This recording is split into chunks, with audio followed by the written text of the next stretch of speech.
Kantara chapter 1ರ shooting ಕೊನೆಯ ಹಂತ ತಲುಪಿದ್ದು ಕುಂದಾಪುರದ ಸಮೀಪದಲ್ಲಿ ಚಿತ್ರೀಕರಣ ಭರದಿಂದ ಸಾಗಿದೆ. ಆದರೆ ನಿನ್ನೆ ರಾತ್ರಿ ಸಿನಿಮಾ ಶೂಟಿಂಗ್ ಮುಗಿಸಿ ಡ್ಯಾನ್ಸ್ ಕಲಾವಿದರನ್ನ ಕೊಂಡೊಯ್ಯುತ್ತಿದ್ದ ವಾಹನ ಅಪಘಾತವಾಗಿ ಹಲವು ಕಲಾವಿದರು ಗಾಯಗೊಂಡಿದ್ದಾರೆ.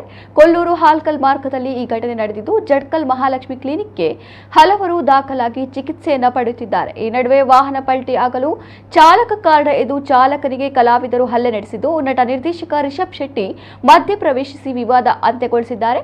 ಕಾಂತಾರ ಚಾಪ್ಟರ್ 1ರ ಕಲಾವಿದರು ಈ ಹಿಂದೆ ರಿಷಬ್ ಶೆಟ್ಟಿ ಹಣ ನೀಡಿಲ್ಲ ಅಂತ ಆರೋಪಿಸಿದ್ದರು. ಇದೀಗ ವಾಹನ ಅಪಘಾತವಾಗಿ ವಾಹನ ಚಾಲಕನ ಮೇಲೆ ಹಲ್ಲೆ ನಡೆಸಿದ್ದಾರೆ. ಈ ಘಟನೆಯಲ್ಲಿ ಮೂವರಿಗೆ ಗಂಭೀರ ಗಾಯವಾಗಿದೆ ಎಂದು ತಿಳಿದು ಬಂದಿದೆ.